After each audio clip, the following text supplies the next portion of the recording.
Hi, and welcome to this episode of AnimeCons TV. My name is Patrick Delahanty, and I'm here to talk about Gallifrey One. Gallifrey One is a Doctor Who and science fiction convention held in Los Angeles, California.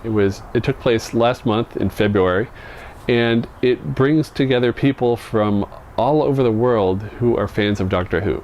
Now, they do have some other non-Doctor Who programming, but it really takes a backseat to everything that's Doctor Who at this convention. They brought in some guests who have appeared on the show or been behind the scenes. They had two doctors. They had the 6th Doctor, Colin Baker, and the 8th Doctor, Paul McGann. They also brought in companions such as Billie Piper, who played Rose Tyler, and Arthur Darvill, who played Rory Williams. They had a lot of companions from the old series too, as well as people from behind the scenes and people who do various bit characters, like the guy who played Richard Nixon, the woman who does all the newscasts for whatever terror is facing England, and they do panels. Sometimes they're group panels, sometimes they're individual. They will do autograph sessions. Some of them, they're pretty popular, like Mark Shepard. His autograph line is huge. Of course, any doctors and any new Who companions bring in huge crowds. But yeah, if you want the autograph from the guy who played Richard Nixon, you can just walk right up, and for a small fee, he'll sign, and there you go. But yeah, like most conventions, the guests will charge an autograph fee. It's usually anime conventions that are the only ones where you can get it for free. So if you're used to AnimeCons, that's one difference. The convention also, besides the panels, which they do in a large main event room, there's other programming such as karaoke. They have an art show. You can get your picture with the TARDIS console, the 8th Doctor's TARDIS console. It's the only TARDIS console that was screen used that's in North America. Because it was shot up in Vancouver, somebody found it in the junkyard, restored it, and now he brings it around to conventions, especially Gallifrey One. So for a nominal fee, you can get your picture taken with it. For a little extra, you can get your picture with Paul McGann and Daphne Ashbrook, the 8th Doctor's on-screen companion. And there's also a TARDIS, like an actual full-size TARDIS, and you can get your picture taken next to it, in it, looking out of it, whatever, and that's free. But for a nominal fee, or for a suggested donation, so you can give a buck or two if you want, and that helps them with transportation. There's also a lot of other panels that aren't necessarily guests, but just discussion topics on various things. There's a video room that shows old and new Who. They even showed the Adventure in Space and Time special, or is it Time and Space? But the 50th anniversary special, as well as the actual special, the Day of the Doctor. And they showed some classic episodes of 4th Doctor and 2nd Doctor. And so that's a good place to go and sit down, but it's kind of small room, so some of those screenings were packed. And they do a charity auction on Sunday. They've got a backdrop set up at the end of one hall, so you could get your picture with the TARDIS in the background, the actual console room, just on a sheet.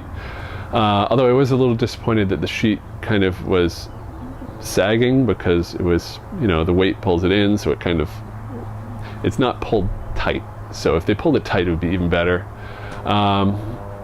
And speaking of technical problems, the main events, it seems to be they do it in SD, not HD, and so they project it on a big screen, but when you're in the back, it's kind of blurry, and in the light, it makes it hard to see people's faces, especially if you're taking pictures. All the faces get just washed out, so you get darkness and white.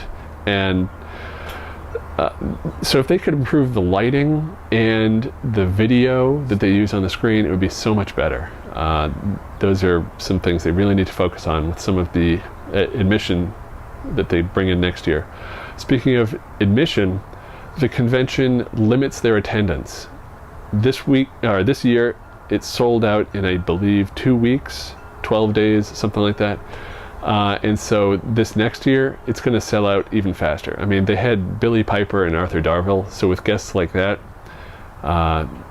even though none of next year's guests are going to be announced until close to the con, people are going to anticipate that caliber guest. And so I wouldn't be surprised if it's just a couple days until it sells out, maybe even less than a day. So if you want to go, definitely get in early, and they go on sale March 21st. Let's see, the convention is located at the LAX Marriott, which makes it very convenient if you're flying in, because you can just get a free hotel shuttle from any of the terminals. If you're driving, like I did this year, the parking is pretty reasonable and it's very easy to get to. It's just off the highway. I mean, it's like going to LAX. And so it's pretty close to LA. There were a lot of people from Southern California there. And there's not a whole lot of food in the area. On Sunday night, we were looking for a place to eat, and going through Yelp, most of the places were in the airport. We're like, no, we're not eating at the airport. We did find a place, kind of a dive bar across the street from In-N-Out, and the food was great, but don't let the looks on the outside fool you. And speaking of In-N-Out, there is an In-N-Out. It's about a mile walk. You can do it. I have done it a couple times before. But even closer, there's a Carl's Jr., there's a Denny's, and then the hotel has 3 restaurants. There's one sports bar, one other like breakfast restaurant that has a bar, and they do lunch, and then there's a more upscale fine dining restaurant, and I saw some of the guests eating in there. Speaking of seeing some of the guests, they would just hang out around the convention. Billy Piper wasn't feeling well. She almost canceled because she was sick, but Arthur Darvill, I'd see him wandering through. He even showed up to an Amy Pond photo shoot and surprised everybody and was, of course, the center of attention. Paul McGann, the 8th Doctor, would just hang out in the lobby and talk with fans. He'd just sit there. And then Colin Baker, I rode up in the elevator with him, so it's a brief visit, but he was out and about.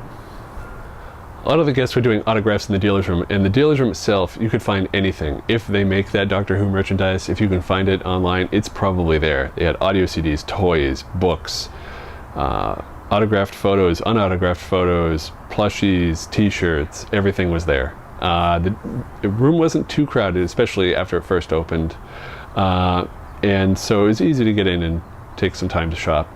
And actually the whole convention really wasn't too crowded. And that's because they limit the attendance. So you didn't have to fight to get your way through the hall, and I'm glad they do that. And that they're keeping the convention small. As for the hotel itself, it's pretty good. There's a very nice pool area where people take a lot of cosplay photos. But I mean, it is LAX, so you do get a lot of jet noise. And the hotel rooms could use some refurbishing, I think. It's been a while. They have that lived-in sort of feel, like, all right, it's about time that the Marriott Corporation spent a few bucks and, just updated everything.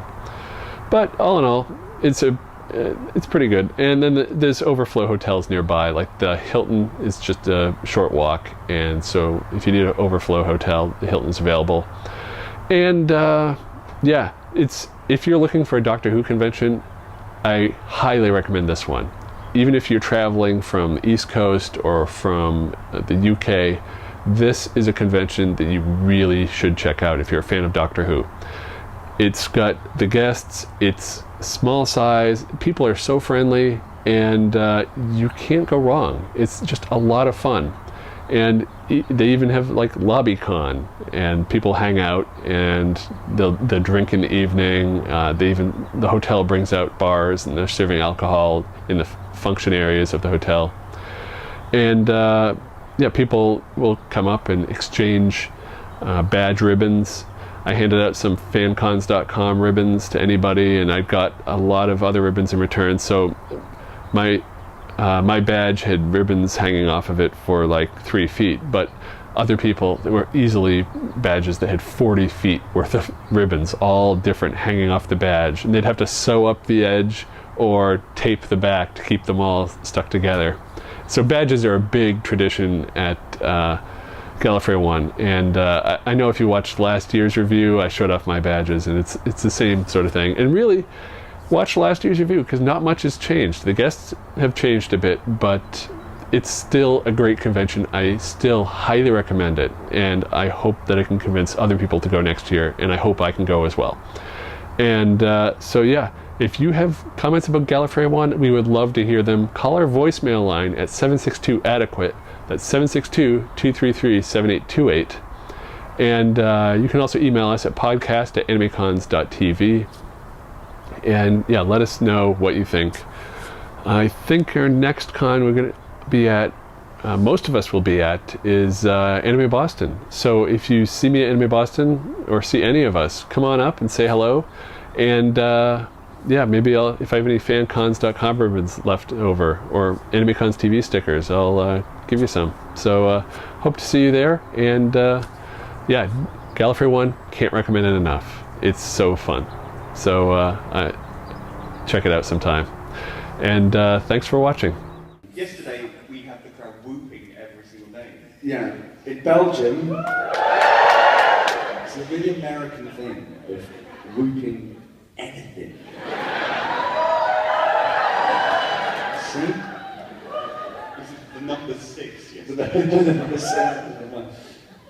It's that thing like on X Factor and whatever, when they go, oh, no. And how old are you? 24. Woo! It's an achievement. How old are you? I'm 31. Doesn't mean anything. Oh, they must have loved Sesame Street. Yeah. Wow!